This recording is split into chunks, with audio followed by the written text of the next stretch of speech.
Okay, so I figure that instead of just rehashing what I've already done like I did with Rune, I will go through each of the factions again, but I'll only talk about what's different in them as opposed to giving another demonstration on each one, because really that's not really necessary, because really all the factions tend to be strong in the same areas as they were in vanilla, so there's no real need to go over them again. There's just the need to see, what's different, what different options do you have with each faction? Do you have any new options, or is it just reinforcing what they already had? So I'll be going through what's new with Gondor today. So we'll get to looking at their unit composition in just a little bit. Okay, so Gondor's roster is very much extended from what it was. It had the biggest roster in vanilla, and it still has the biggest roster. It's the only faction, I believe, that now has a scroll bar because it's got so many units. So obviously they will still have everything that they had initially. I think the Gondor Militia is the only unit that has been removed. So the Gondor Levy Swordsman, all of these units essentially, these lower tier units, are what have replaced the Gondor Militia. So stuff like the Levy Swordsman, pretty decent defense. The attack and charge is very low, as it will be for low tier units, but sword and shield low tier militia unit, they'll do the job that any militia will. It's essentially a Gondor militia with a different skin and different name. Then you have the Lebanon levies. These are a new unit as well. They have a sword and shield as well. They have a slightly bigger shield, so they have more defense. They have more charge as well, although 3 is still very low.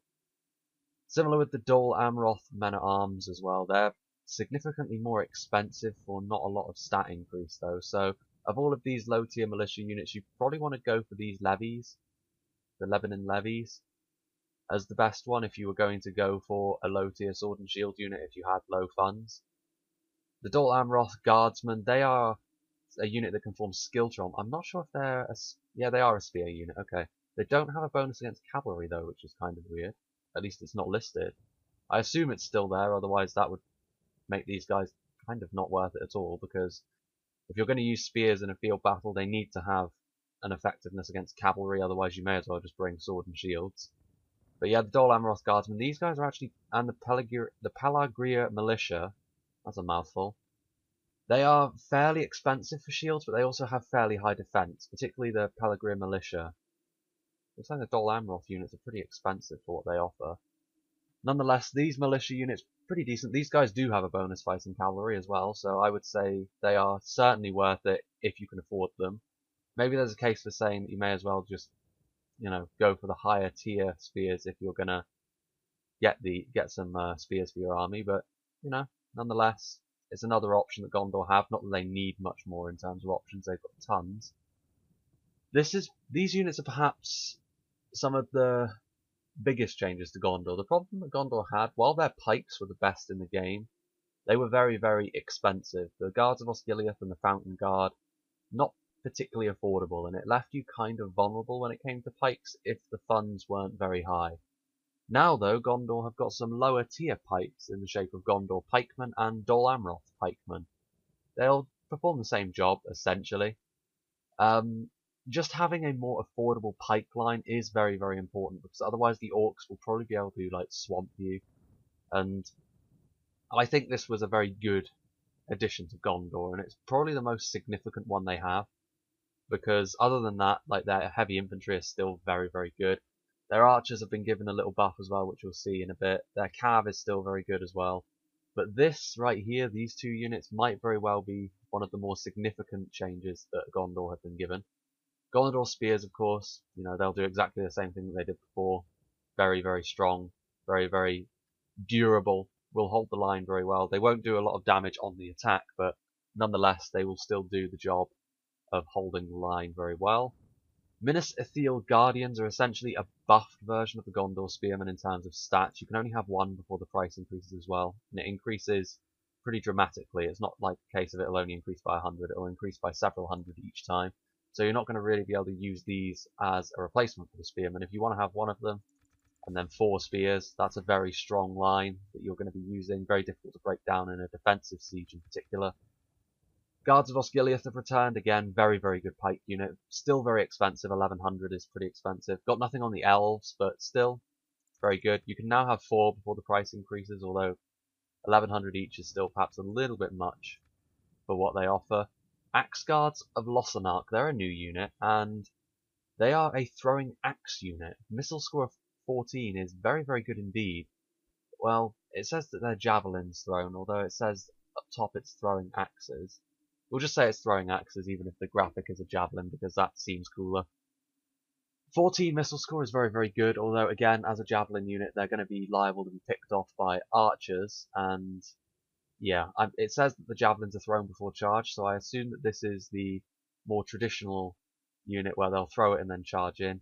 In melee, their stats aren't brilliant. They're really not even as good as the Gondor, the lowest tier Gondor units over here, but they are going to match up very well to sort of the Orc mainline infantry. They will lose out to sort of stuff like Uruks in melee, but they won't go down without a fight, which is nice. And I think that initial missile score, that damage you're going to do, will make these guys a potentially very useful tool. They're not a lot either. 460 may very well be worth it.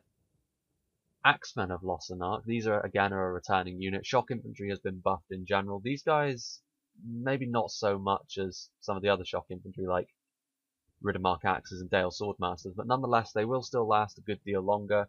They're effective against armor, all that good stuff that shock infantry has, and this is the best that Gondor has really in terms of shock infantry, so may very well be worth having these guys in your army. Pretty cheap too, at least in comparison to many other units in this submod, so this is now what you would call affordable, so yeah, it might be worth padding out your line with some of these axemen because they're good against cav as well. Citadel Guard make a return. Again, just a super-powered Gondor Spearman, really. They can form shield wall instead of Skiltron as well, which is always nice. Very, very good unit. Better than they were in vanilla, I would say, Spears. So, very worth getting these if you can afford them. 1200 is a lot.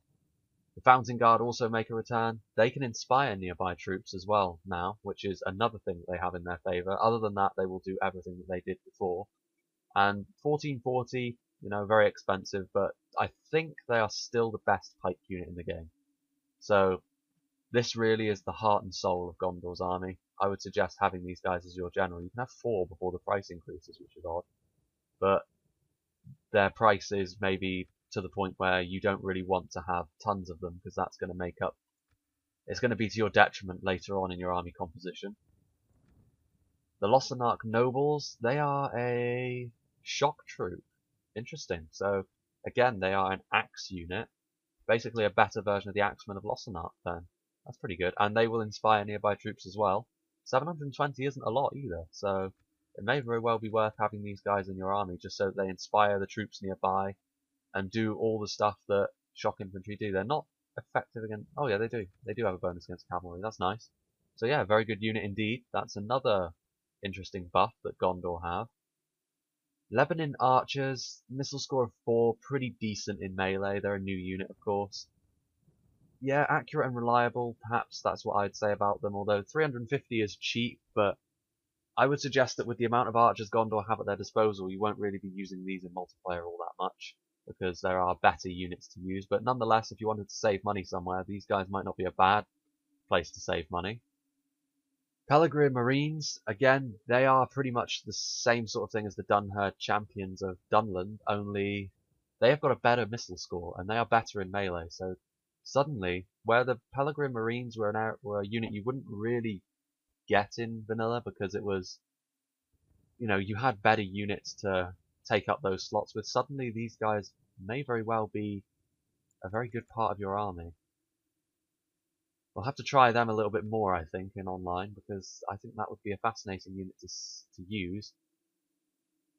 Interesting. They're cheap as well. 480 is very, very low indeed.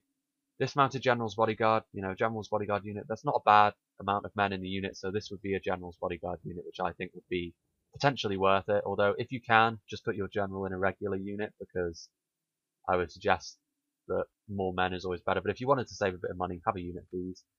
They can inspire nearby troops as well, seems to be a theme with some of Gondor's high-tier units. Gondor Infantry, you know, pretty much the same as they were before, except they can now form shield wall, which makes them much, much better.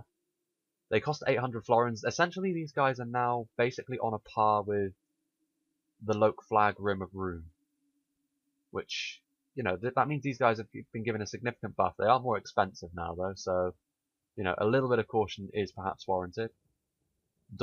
Dismounted Dol Amroth Squires, they are more expensive than the Gondor Infantry and worse in every way, so I'm a little bit, maybe if you wanted just a Dol Amroth army, you could have an excuse for using these guys, but other than that, statistically they're worse in every way than the Gondor Infantry and more expensive. They can form shield wall, however, so that's quite nice.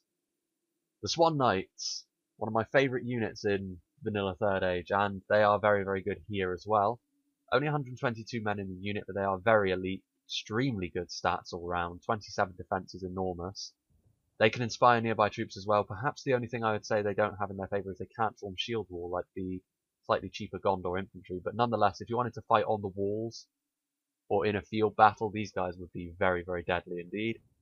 And the winged swordsmen are another high tier sword unit that have been added. They have a bonus fighting cavalry, which is interesting. I wonder if their swords are two-handers. They have a powerful charge as well, so yep, two-handed swords. So that's technically a shock infantry as well, although it kind of doubles as a standard infantry unit. Very expensive though, almost as expensive as the Fountain Guard, so you want to look after these guys, you want to use them wisely, otherwise it's going to be a waste. They're very good, but the problem with shock infantry is if you misuse them, it can often be a waste, and especially if they're expensive like these winged swordsmen. So on to the archers. Gondor Yeoman archers. Again, this is another new unit. 3 missile score is not brilliant.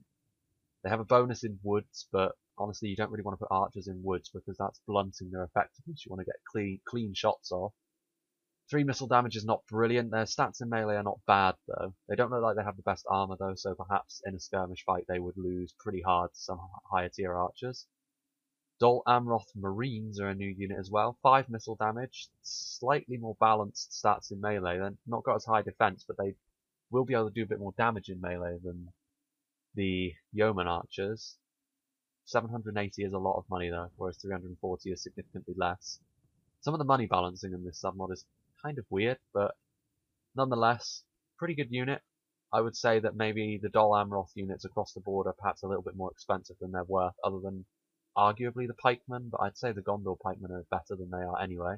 The only Dol Amroth unit you really want are the Swan Knights. Interesting. The Athelian Rangers make a return. 6 missile damage is not bad. All archers have taken a nerf, and these guys are no exception. Pretty good in melee as all rangers are. Only 120 in the unit now though, so they've kind of been nerfed from vanilla, but then all archers have, and they're still one of Gondor's best archer options, I think. Dol Amroth archers, they're a little bit better than their Marines counterparts. They can use sharpened stakes as well. 900 is a lot for an archer unit though. I'm not sure about these. 900 might be a bit too much. Blackroot Vale archers make a return. Only 5 missile damage now though. They're not bad in melee, I suppose, but like the thing with the Blackroot Vale archers is before what you would pick them for is their high missile damage, in spite of the fact they perhaps weren't the best in melee. Now though, that's kind of not the case anymore. I don't know if you would pick the Blackroot Vale archers. 960 is a lot, especially when the Athelian Rangers are, well, the Athelian Rangers got a higher missile score, but the Blackroot Vale archers are now better in melee, which is kind of strange. Interesting. I'd still go for the Athelian Rangers just for that extra missile score. Then we have a new addition, the Citadel Guard Archers. Now these guys are particularly good in melee, it must be said, and they've got 7 missile damage. These are, I think, these are certainly the best archer unit that Gondor have available to them now. Makes Gondor much more competitive in the archer game. The one thing that they had counting against them really in vanilla was the fact their archer contingent maybe wasn't the best. But now they have an archer line which is able to at least keep pace with the majority of other factions in this submod, and the Citadel Guard Archers are really the pinnacle of that. 1090 is quite a lot for an archer unit, but it may well be worth it in a defensive siege in particular to get to, and then pad it out with maybe a couple of Athelian Rangers or even some Yeoman Archers if you wanted to have some more affordability. And the Gondor Archers make a return. Essentially, they can deploy stakes now, but essentially it's the same thing. They're very heavily armoured. Basically a less good version of the Citadel Guard Archers. But, yeah, they're still very dependable, certainly, although they're more expensive. That's very strange indeed. Some of the money balancing in Gondor is odd, it must be said, but nonetheless, very good foot units across the board. Have they got any more foot units before we move on to the cavalry? Yes, they do. Gondor Guardsmen. They are a cheap spearman. I wouldn't say they're cheap. 951 is pretty expensive, actually. Nonetheless, they're, you know, a low tier spear. They do have a lot in their unit, so I don't know if it's worth it for them. Southern Line Volunteers, only 500 florins, essentially a better version of what's right next to them. They have better stats, and they can do Skilltron, and yeah, they seem to be better all around. They're cheaper as well, significantly cheaper. So they're an interesting unit. Before we go on to the horses, let's have a look at the siege. They have Ballista, of course.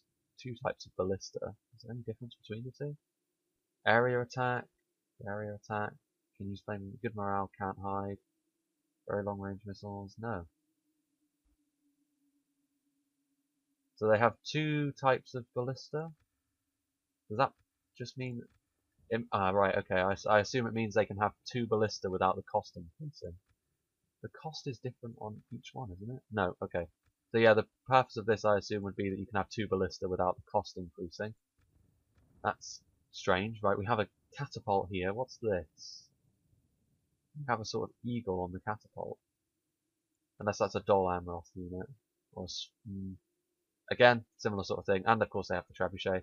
Siege has been made a bit cheaper and a bit more effective in the submod, but I would suggest that you only are allowed to use one in a pitch battle or a siege battle, really. Otherwise it'll get a bit ridiculous, as I've said before. As for the Cav, Dol Amroth Squires and Lebanon Lancers and Gondor Cav Militia and the Riders of Lossarnach are all kind of similar, like low tier sort of scout cav. They're pretty decent, honestly, in melee. Their defense is pretty good, and their charge is, while it doesn't crack the 10 barrier, 9 is not bad, especially considering that's 420. This is the first Dol Amroth unit which is cheap and affordable. So that's nice. Interesting. And then the high tier cav is largely the same as it was. The Gondor cav is still basically a very well armored. It has a charge of 15, which is pretty enormous, to be honest with you. Very good cav unit to have. 640, very cheap as well. You could have a very deadly cav force with Gondor, it must be said now, for an affordable price as well. General's Bodyguard, 23, maybe a little bit low. Their defense is very high, but I'm not sure. Like, you've got to be careful. If you're going to use your general in a unit like this, you're going to have to keep them back until the end of the battle. And I prefer to be aggressive with my cav, so maybe that's where I've been going wrong. Knights of Gondor are a new unit, though.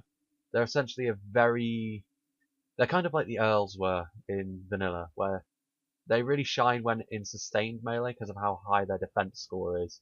So you'll charge them in with their 9 score, which isn't bad, you'll do some damage, and then in sustained melee, they won't die as quickly. So if your micro isn't quite as good as you'd like, this is going to be the unit for you. 1400 florins, however, is a significant amount of your money. And then the Swan Knights, 14 charge, 27 defense. They don't have as good a charge as the Gondor Cavalry, which is interesting, but their stats all around are very, very deadly indeed. Essentially, they're a better version of the Knights of Gondor. They have less in their unit, though, so you might want to be careful for that. Crossbows and such would likely mow them down pretty quickly. The Eagle would inspire the nearby troops. They can form wedge. A lot more cav can form wedge in this submod, I've noticed, but the Swan Knights seem to be the only one in Gondor that can form wedge. Yeah, the Swan Knight's still Gondor's best cav by quite a long distance. So that is Gondor. We'll just get a few of the new units out on the field just so we can have a look at them. Hang on a minute, we'll put our general in a winged swordsman unit.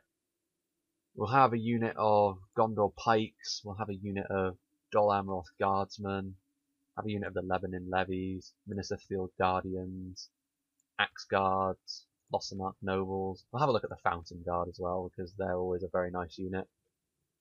What else do we want? We'll have a look at the Marines as well, I suppose. And the rest, I assume. I want to have a look at this as well, see if it's any different to the standard catapult.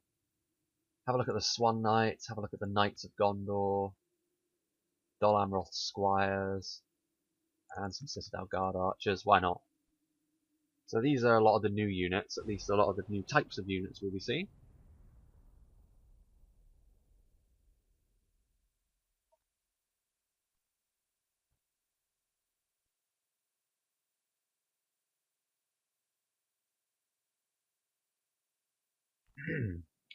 Now then. Okay, let's just line us all up in a nice long line so I can have a look at each unit as we pass. Wait a minute. Yep, okay, that's fine. Wait a minute, we want to spread out a little bit more thin than that, I fear. Okay, there we go. Got some cav over here. So over here we have the Swan Knights. Nice new lances. They've got black. They're darker now actually. That makes them look pretty nice. Although I did like the bright blue that they had in vanilla. Their helms look way better in this mod though. Look at that. That's awesome.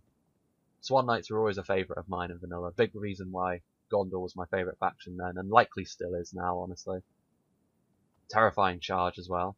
Some of the lower tier cav, they look pretty cool as well. You know, functional, nice shields, nice lances.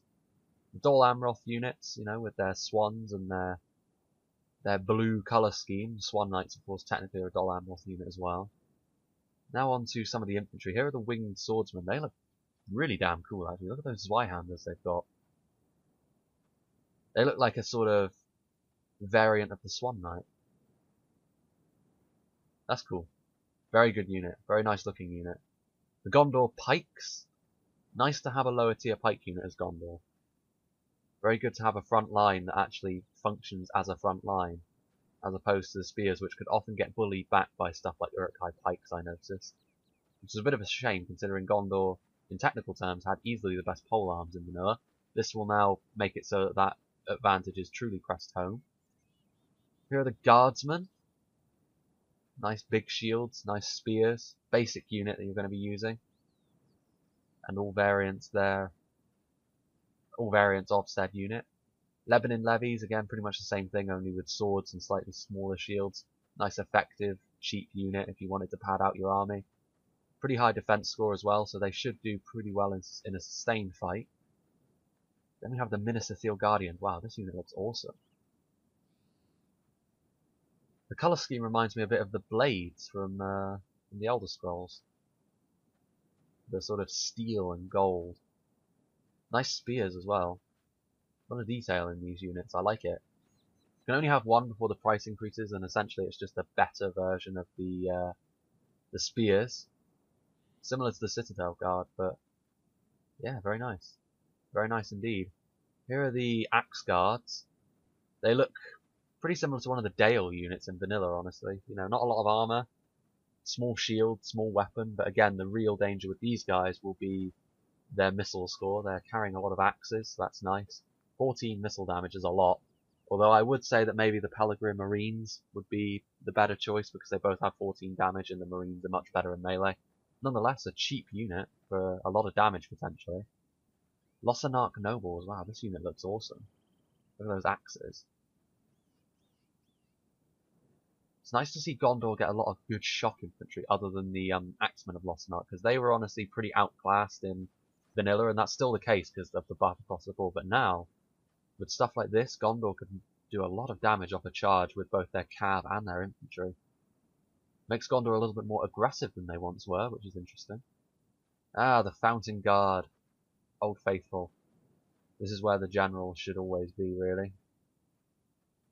Such a good unit. In a choke point, I'm not really sure anything could just brute force their way through a Fountain Guard. You'd need a lot of men to do it, especially if they're in formation like they are. The Marines, let's have a look at them. They look pretty cool now. Pretty much the same thing. They look darker. Gondor's units look darker across the board, and I like that. The Marines looked a bit too... I don't know. Marines look significantly better now, I think. Very nice, very nice. What about these guys? Oh, I see. It's a Dol Amroth catapult. Yeah, okay. Well, that's nice. That's all well and good. Catapult will perform as it will. This is the standard Gondorian catapult. Here are the Knights of Gondor. They look essentially like standard Gondor cavalry, only a bit more heavily armoured with the black capes that the elite units get, which is always nice, and the Citadel Guard archers, which again, the black capes, displaying their elite nature. Very nice new units for Gondor. And Gondor always were a very, very good faction. A lot of options, a lot of strange pricing, it must be said, but nonetheless, very nice indeed. Anyway, I'm not going to actually demo it because obviously I'll just end up winning, and you know the score by now if you've seen some of my videos. So next time I will do one of the evil factions, I think, again. I think we'll take a look at the revamped Isengard. That might be a safe bet. Anyway, I hope you enjoyed, and I hope you found it somewhat informative. And I hope to do a few more online battles soon. The schedules of everyone are pretty difficult to manage, so while there may not have been a lot of multiplayer battles yet, I hope that they will make a return in the near future, the very near future, hopefully. And I hope to see you then.